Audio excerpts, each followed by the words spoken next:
Yay mövsümünün əsas təhlükələrindən biri ilan və əqrəb sancmasıdır. Bu hallardan özünüzü qorumaq üçün bir sıra qaydaları bilməyiniz vacibdir. Özünüzü ilan sancmasından necə qoruya bilərsiniz?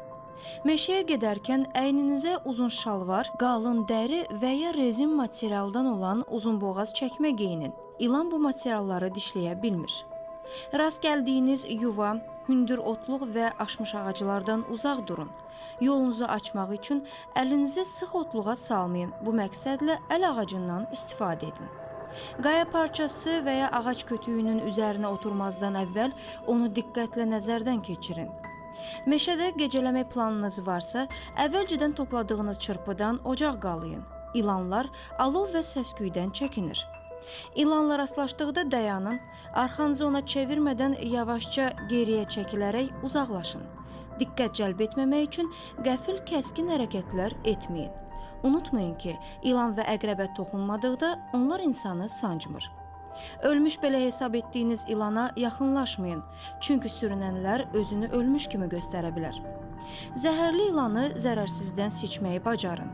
Adətən təhlükəli ilanlar parlaq və əlvan rəngli olur. Özlərinə xas fışıltı və şaqqıltılı səslər çıxarır. Özünüzü əqrəb sancmasından necə qoruya bilərsiniz?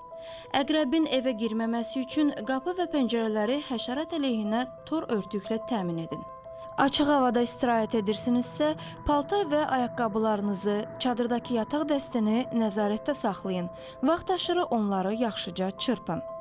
Əqrəb qumun üst qatında gizləndiyi üçün qumsallıqda ayaqyalın gəzməyin.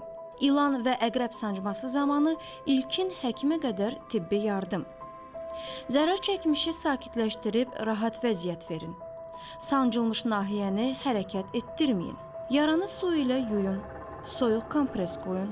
Yara baş və ya boyundadırsa, yara ətrafını əl və ya barmaqla təzyiq göstərin. Yara əl və ya ayaqdadırsa, qan dövranını pozmadan yaraya sarğı qoyun. Jqut qoymaq olmaz.